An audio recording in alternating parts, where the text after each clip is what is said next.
Le courant passe de nouveau à 95% ce soir. Le trafic des trains et des métros complètement rétabli. Demain encore des délestages. Dans l'avenir, une telle panne risque de se reproduire. Pourquoi, comment? Les explications de Georges Leclerc. Monsieur Giscard d'Estaing en Guinée, il part demain pour une visite de 3 jours. Les relations franco-guinéennes s'améliorent. Toujours pas de nouvelles d'Alain Colas, mais un espoir demeure. C'est l'opinion d'Alain Bombard qui a été naufragé volontaire.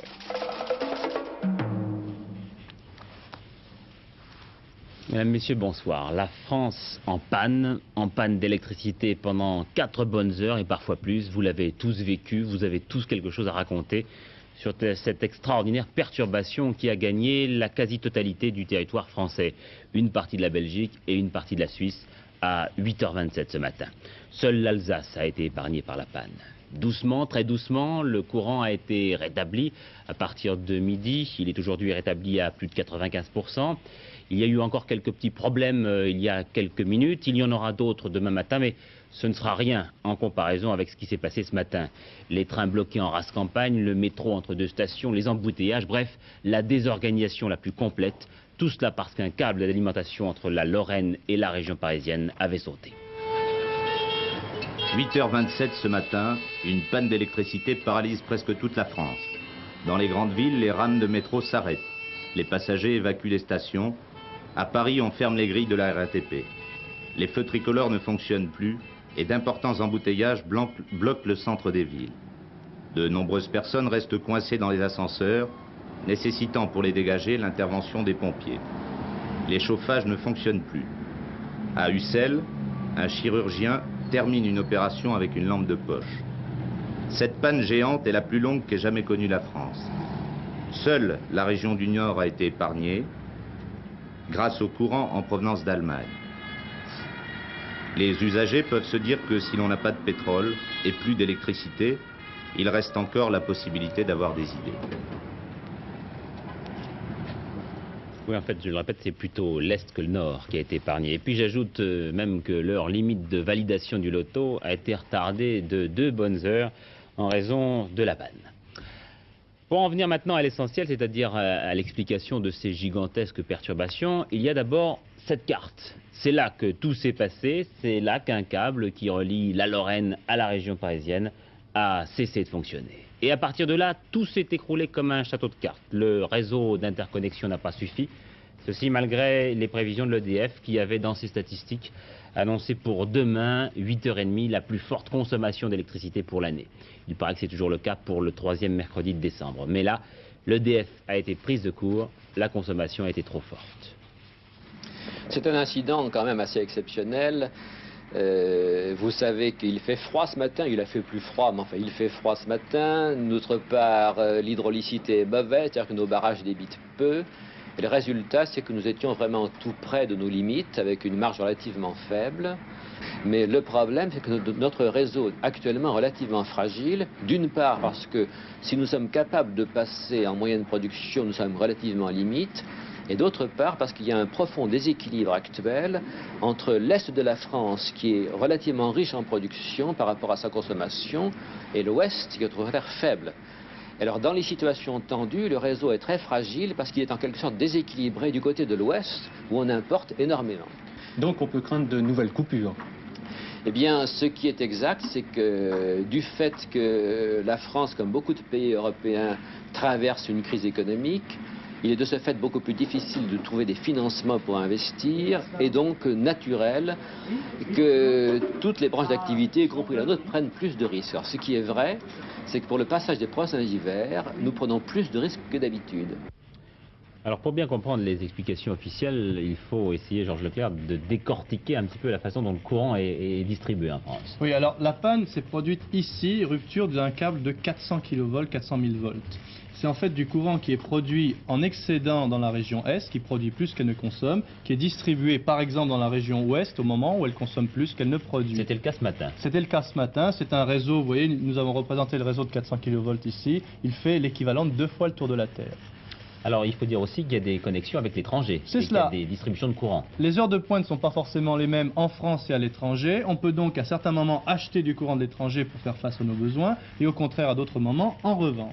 C'est la raison pour laquelle l'Allemagne finalement a pu alimenter une partie de l'Alsace. Oui. Alors cette panne, pourquoi s'est-elle produite? Eh bien on n'en sait rien aujourd'hui. Et M. Giraud, le ministre de l'Industrie, vient de désigner une mission d'enquête formée de 2 ingénieurs généraux. Alors ce que je voudrais quand même vous dire, c'est que pourquoi cette panne? Est-ce que la France n'a pas assez de pylônes, pas assez de centrales pour faire face à une demande comme celle de ce matin, dès qu'il y a un petit pépin, un problème? Alors, est-ce qu'il faudrait, par exemple, construire davantage de centrales, davantage de pylônes, ou au contraire baisser notre consommation, éviter de faire trop de tout électrique, éviter d'avoir des consommateurs d'énergie énormes dans notre appartement, dans notre maison, des gros appareils électroménagers? Vous voyez, c'est un peu le problème qui se pose actuellement. Hier, c'était le pétrole, aujourd'hui l'électricité. L'énergie quotidienne est difficile à manier, l'approvisionnement est difficile quand on ne prévoit pas très bien nos besoins. C'est peut-être le moment d'ailleurs de passer aux énergies un peu humaines qu'on pourrait utiliser nous-mêmes et maîtriser nous-mêmes. Les économies d'énergie qu'on fait chez nous, l'énergie solaire qu'on pourrait installer chacun chez soi. En attendant, si ce soir il n'y a pas d'autre coupure d'électricité, l'EDF aura réussi quand même quelque chose de très grand, beaucoup mieux que les Américains lors des pannes de New York en 65 et en 77, à maîtriser l'ensemble de ce réseau. Ça, c'est quand même pas mal. Oui, c'est-à-dire, j'ai pas besoin de vous dire que l'EDF a été submergé de protestations d'usagers ou d'associations. Nombreux ceux qui parlent d'imprévision. Il y a parfois des contradictions dans la critique. Par exemple, la CGC estime que la panne est le résultat des manifestations insensées d'écologistes inconscients qui ont retardé de plusieurs années le programme d'équipement électrique. Et puis les écologistes, des Amis de la Terre, répondent eux que c'est la politique de l'EDF qui est responsable de la coupure. La CFDT souhaite la mise en place d'une commission d'enquête. L'Union fédérale des consommateurs l'appuie. Et puis la CGT estime qu'on aurait dû l'écouter depuis bien longtemps. Cet incident était effectivement prévisible compte tenu de l'insuffisance des moyens de production et de transport, insuffisance que nous soulignons pour notre part depuis 1976. Et par conséquent, il peut se reproduire, certes, et je l'espère, dans une moindre grande gravité, mais des délestages auront lieu sans doute dans la soirée et peuvent avoir lieu dans les jours suivants, compte tenu en fonction de la température. Il n'y a pas de parade. Si ce genre d'incident se reproduit, on peut considérer que l'économie du pays peut être paralysée le temps que durent les pannes. Alors, ce qu'il y a et ce que j'espère, c'est que les prochains délestages seront moins importants et n'affecteront pas la totalité du pays comme ce matin. Est-ce que cet incident risque de remettre en cause votre action pour jeudi prochain? Eh bien, nous avons décidé, compte tenu de cette situation nouvelle, de demander à nos camarades de la production thermique et de la production hydraulique de ne pas baisser la production jeudi. Ceci dit, ils participeront avec la même volonté à l'arrêt de travail de 2 heures minimum et participeront à toutes les manifestations aux côtés des autres travailleurs du pays. Je retiens donc que la CGT a fait un geste en décidant de ne pas couper l'électricité jeudi, malgré la consigne lancée précédemment dans le cadre de la journée d'action donc du 21. Une coupure qui a également provoqué quelques émotions à l'Assemblée. Le communiste Robert Ballanger a par exemple demandé au ministre André Giraud de venir s'expliquer. Le ministre répondra demain dans le cadre des questions d'actualité. L'Assemblée d'où Daniel Brem m'a téléphoné tout à l'heure pour me parler d'un retour à la sérénité au sein de la majorité après la lettre que Jacques Chirac a adressée ce matin à Raymond Barre. Lettre dans laquelle le RPR s'engage à ne pas prendre l'initiative de remettre en cause l'existence du gouvernement, tout en renouvelant son appréhension à l'égard de la politique européenne du chef de l'État.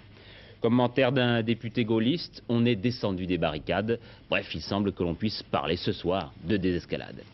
Les sénateurs, pendant ce temps, refusaient d'examiner à la hâte le projet de loi sur l'aide aux travailleurs privés d'emploi. Ils ne le feront qu'à partir du 3 janvier. Accord à Bruxelles aujourd'hui sur le vin entre les ministres de l'Agriculture des 9. Voilà plusieurs années que l'Italie et la France se heurtaient à leurs partenaires. Ils ont donc obtenu en partie satisfaction. Un accord qui tient en 3 points. Premier point, un prix minimum du vin payé à tous les viticulteurs de la communauté a été instauré aujourd'hui à Bruxelles. Et en cas de crise, il est désormais interdit de commercialiser des vins de table en dessous de ce prix. Deuxième point, les viticulteurs italiens pourront être imposés de distiller jusqu'à 12% de leurs excédents. Cela permettra d'équilibrer les prix entre l'Italie et la France. Enfin, troisième point, l'aide à l'utilisation des moûts concentrés pour augmenter le taux d'alcool des vins va être étendue à tous les pays de la communauté, mais toujours pas d'autorisation de sucrage, du moins pour les viticulteurs du midi de la France. Ces mesures, qui entreront en vigueur pour les prochaines vendanges, ne devraient pas avoir de conséquences importantes sur les prix à la consommation. Mais par contre, elle pourrait améliorer nettement la qualité des vins, du moins pour certaines régions. Au Conseil des ministres de ce matin, 3 décisions. La fixation de la date des prochaines élections cantonales, ce sera les 18 et 25 mars. Les conséquences de la hausse du prix du pétrole, elle ne se répercutera qu'à moitié sur l'essence, nous vous l'avons dit hier. Et enfin, l'adoption d'un projet de loi sur les collectivités locales. Davantage de moyens pour les municipalités, un traitement pour les maires des grandes villes et d'une façon générale, plus de pouvoir pour les maires. Et puis l'établissement d'une nouvelle procédure, le référendum communal. Cette procédure du référendum ne pourra être déclenchée que par le maire de la commune, avec l'accord des 2/3 de son conseil municipal. L'objet du référendum doit être de la compétence communale, par exemple tracer des routes, implantation d'une école, urbanisme. Ce sera un vrai référendum, respectant les conditions du code électoral. Son résultat s'imposera comme une décision du conseil municipal, dès lors que la majorité dégagée représentera au moins un quart des électeurs inscrits. Son sens politique est d'intéresser les Français à leur vie quotidienne, répondre à leur besoin de s'exprimer directement. Cette procédure du référendum, sans doute l'aspect le plus spectaculaire du projet de loi sur les collectivités locales, sera discutée à l'Assemblée ainsi que l'ensemble du projet au printemps prochain. Les affaires sociales maintenant, avec cette interview d'Edmond Maire dans le journal Libération qui sortira demain. Les risques d'une déstabilisation générale de la société sont évidents, estime le secrétaire général de la CFDT. Sur le terrain, alors que le Conseil des ministres des 9 à Bruxelles a reconduit pour 1 an le plan anti-crise dans la sidérurgie, eh bien le Valenciennois se prépare à une journée nationale de protestation demain et la ville de Longwy, en Lorraine, sort d'une journée ville morte. Des rues désertes, des commerces fermés, des écoles vides, des cinémas sans spectateurs, c'était bien le visage d'une ville morte qu'offrait aujourd'hui Longwy. À chaque entrée de la ville, des barrages coupaient la circulation et les manifestants se réchauffaient sur des braseros de fortune. C'était bien sûr pour protester contre les 5500 licenciements annoncés la semaine dernière par Usinor qu'à l'appel de tous les syndicats, la population du bassin a cessé le travail pour 24 heures. Car les sidérurgistes ne sont pas les seuls touchés. On estime ici que près d'un commerce sur 10 devra bientôt fermer. Dans l'après-midi, un cortège de 15 à 20 000 manifestants s'est rendu devant les portes d'Usinor. La manifestation s'est déroulée dans le calme.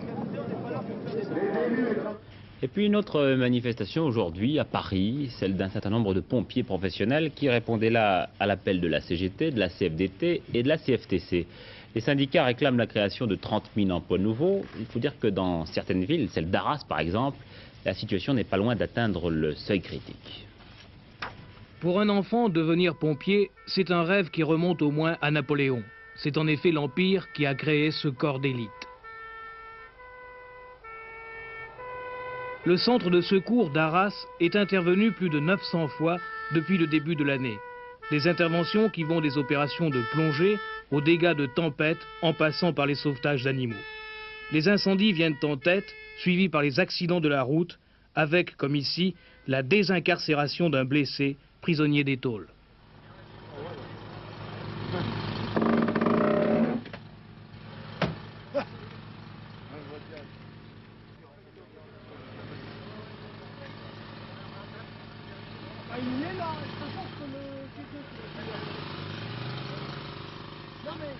Allez, on rentre.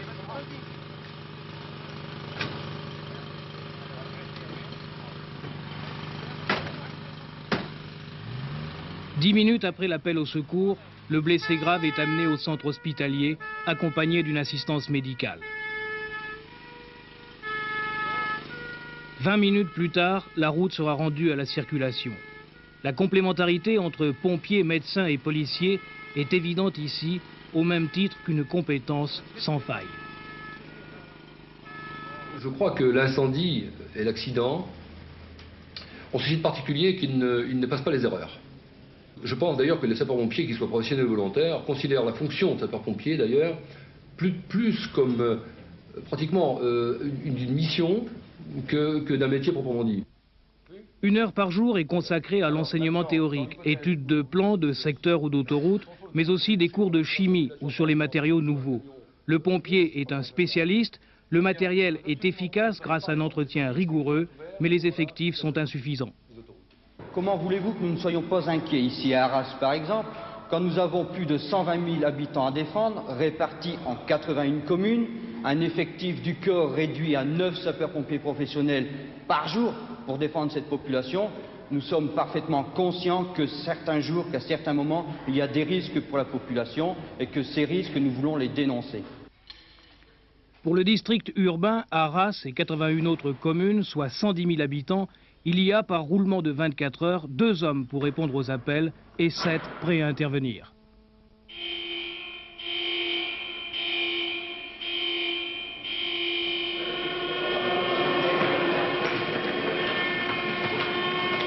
Les textes préconisent le rapport d'un pompier professionnel pour 1500 habitants. Au centre d'Arras, il en faudrait donc 73, ils sont 29 au total.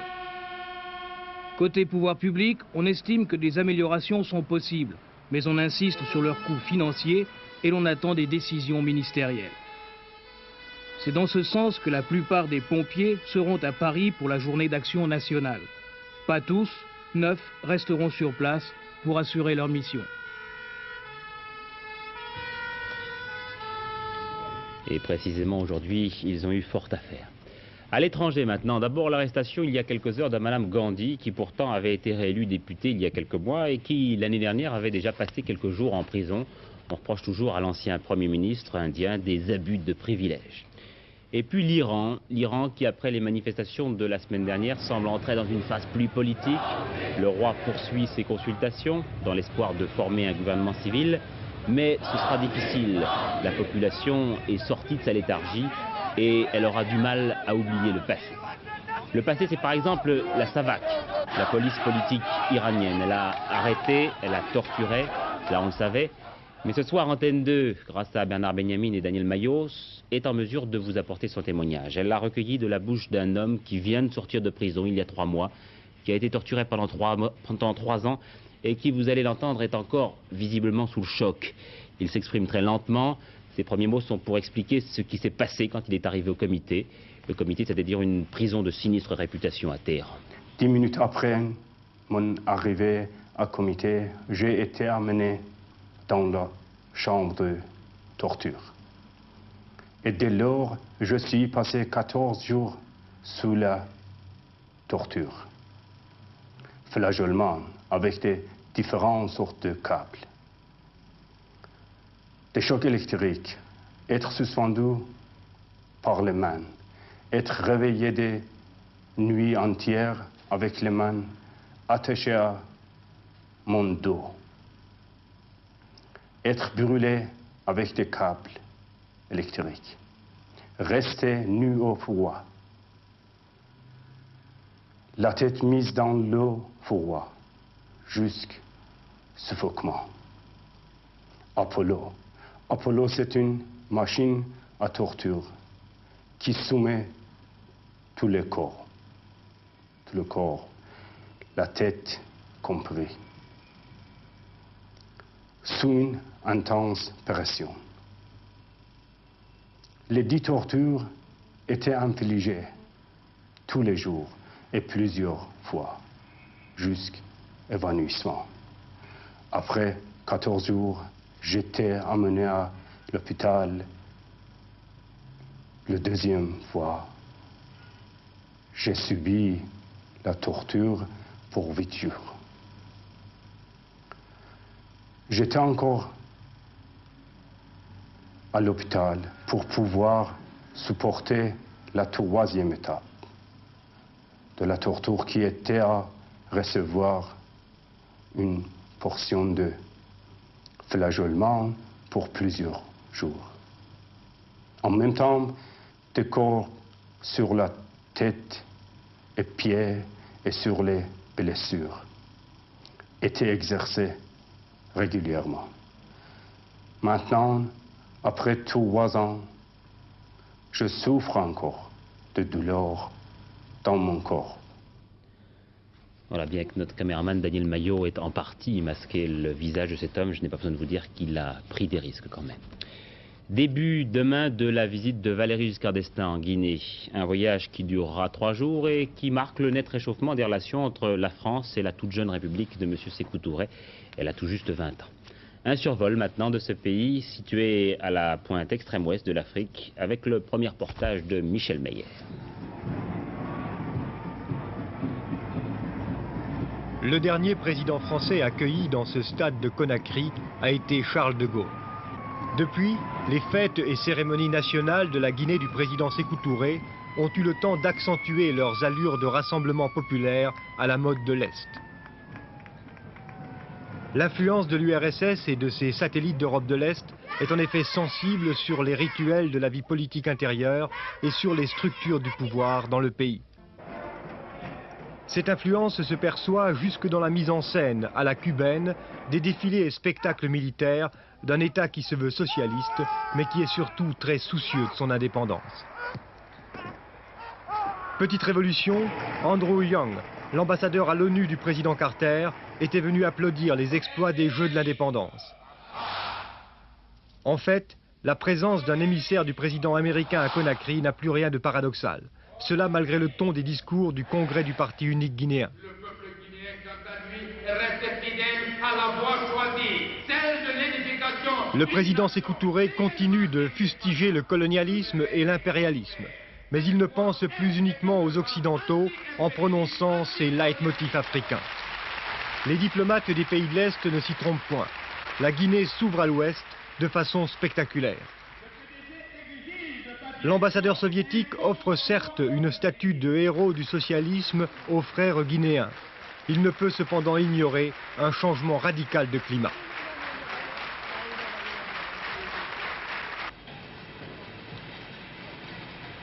Depuis le début des années 60, l'Union soviétique occupe une place de choix dans la vie économique de la Guinée. Le bilan de cette coopération est cependant décevant. À une centaine de kilomètres de Conakry, les Russes exploitent notamment la principale mine de bauxite du pays. Les Soviétiques ont équipé cette mine à leurs frais contre la livraison de 90% du minerai extrait, les 10% restants étant vendus à l'URSS à des cours très inférieurs aux cours mondiaux. Pour les Guinéens, qui ont très péniblement obtenu des augmentations de prix, ce marché est un marché de dupes. Ils sont déçus et se sentent exploités économiquement. Dans le port de Conakry, ce sont toujours des bateaux soviétiques qui sont à quai pour charger les minerais guinéens. Pourtant, à l'intérieur du pays, ce sont des sociétés de prospection minière françaises et américaines qui, de plus en plus, prennent le relais des Russes. Cette réorientation très claire des termes de la politique de coopération économique de la Guinée est profonde. Il s'agit là d'une démarche délibérée du président Sékou Touré. Nous voulons faire une ouverture large, sincère, loyale, en vue d'une coopération sincère et durable avec tous ceux qui veulent coopérer avec nous, sur la base de l'égalité, du respect des institutions, des personnalités et des intérêts mis en cause. La technique n'est ni socialiste ni capitaliste. La technologie n'est ni socialiste ni capitaliste. Les connaissances, le savoir-faire et les échanges, les marchandises que nous échangeons n'appartiennent à aucune couleur philosophique. Mais nous pouvons, malgré les différences de choix idéologiques, mettre en commun librement les moyens, travailler à la réalisation d'une même action rentable, profitable aux éléments associés. Sékou Touré que Valéry Giscard d'Estaing rencontrera demain donc en Guinée. Remise en liberté de l'interne de Creil, cet étudiant en médecine avait été inculpé de violence et de non-assistance en personne en danger pour avoir refusé l'hospitalisation d'un malade qui est mort 4 jours après. Pas de crise de foi cette année pour le maire de Paris et ses adjoints, privés de chocolat par un voleur astucieux. Pour ses commandes de Noël, la ville de Paris avait choisi une fabrique pyrénéenne. Ce fut un faux transporteur qui s'empara de la commande, environ 11 tonnes, prix du butin, 400 000 francs. La NASA tourne une page de l'histoire de l'espace en renonçant à sauver le Skylab. Depuis quelques mois, elle en avait perdu le contrôle d'un mastodonte de 86 tonnes. La NASA attendra donc que Skylab retombe sur Terre, ou espérons-le, se désintègre entre mai et septembre prochain. Skylab, c'est un énorme engin spatial de 85 tonnes lancé en 1973 par la NASA américaine. Il comprend un gros télescope, des laboratoires et un compartiment d'habitation pour un équipage de 3 hommes. 3 équipes d'astronautes américains sont venues l'occuper jusqu'en février 1974. Depuis, le Skylab est vide, livré aux forces de la nature. La NASA lui avait prévu une durée de vue d'environ 10 ans en orbite terrestre. Mais très vite, dès l'année dernière, le lourd engin commence à se déséquilibrer, à basculer sur son orbite et à se rapprocher dangereusement de la Terre. Parmi les causes non prévues, le vent solaire qui vient balayer la Terre et accentue les frottements de la haute atmosphère sur le Skylab. La NASA a alors lancé un programme pour y placer des moteurs grâce à la navette spatiale, moteurs qui l'entraîneraient plus haut. Mais l'argent manque et la navette est difficile à mettre au point et risque d'arriver trop tard. Alors la NASA abandonne, condamne le Skylab à la chute, quelque part sur la Terre dans un an et demi, n'importe où, entre le 50e parallèle, donc sur la France, les USA, la Chine, ou peut-être, espérons-le, en mer. Jean-Pierre Soisson, le secrétaire d'État à la jeunesse et au sport, a parlé du sport à l'école cet après-midi. Parmi ses propositions, la création de 400 nouveaux postes de titulaires, 460 d'adjoints et la titularisation de 300 enseignants. Mais toujours autant d'heures supplémentaires pour les profs d'éducation physique pour s'occuper des enfants sur les stades. Des propositions qui n'attirent pas l'enthousiasme du syndicat national de l'éducation physique, c'est le moins qu'on puisse dire. Je vais maintenant vous parler d'un homme que la presse et un petit peu l'opinion sont doucement en train d'oublier, alors que tout espoir n'est pas perdu. Alain Colas, 35 jours de silence et rien de nouveau. C'est par exemple le sentiment d'Alain Bombard, qui sait de quoi il parle. Pour le naufragé solitaire, il y a un quart de siècle, le problème des recherches ne doit pas concerner uniquement la Marine nationale. Je crois qu'il est souhaitable que des garçons comme Colas, comme Kersozon, comme Malinowski et les moins connus sortent de cette civilisation maternée et prennent des risques. Et je trouve ça merveilleux. Ils mettent leur vie dans la balance, c'est merveilleux, c'est sensationnel. Ensuite, il y a le problème de la course. Alors là, il y a un problème des organisateurs. Il est impossible de bien surveiller une telle course. C'est pas possible. Les routes sont variées. On voit rien depuis un avion quand un bateau est en perdition si la mer remue un peu. Mais ceux qui partent le savent et ils ont couru les risques. Mais si on fait des recherches, et on doit le faire, eh bien comme c'était une opération publicitaire, j'estime que ça n'est pas la collectivité qui doit payer ces recherches, mais que ce sont ceux qui auraient gagné de l'argent grâce à cette publicité. Alors là, je suis absolument formel. Il y avait des sociétés qui ont les sponsors dont vous parlez. Eh bien, c'est eux qui devraient payer les recherches. Vous-même, lorsque vous êtes parti de Villefranche-sur-Mer avec l'hérétique... Je suis parti de Monaco. J'avais rempli un papier disant que je demandais qu'on ne me cherche pas, que je déchargeais la marine de toute responsabilité, que je courais mon risque et que je le courais seul. À votre sens, Colas peut-il survivre aussi par bonheur? Il est à bord de sa survie ou encore sur la coque de Manureva? Eh bien, si Colas est à bord d'un pneumatique, il peut survivre avec tout de même une question. Dans quel état est son pied? C'est-à-dire qu'il a un problème de maladie. C'est un homme qui n'est tout de même pas un homme entièrement bien portant. Mais alors, je crois vraiment que l'énergie de Colas, son intelligence de la mer, sa connaissance de la mer font que s'il est en vie sur un radeau pneumatique, je pense qu'on peut le retrouver. Voilà, j'ai quelques secondes pour vous parler de la météo. La France a grelotté aujourd'hui, -4 à -6 un peu partout, mais dans l'ensemble, beau temps sec. Pour demain, temps froid avec gelée nocturne allant jusqu'à -8 sur les régions du nord.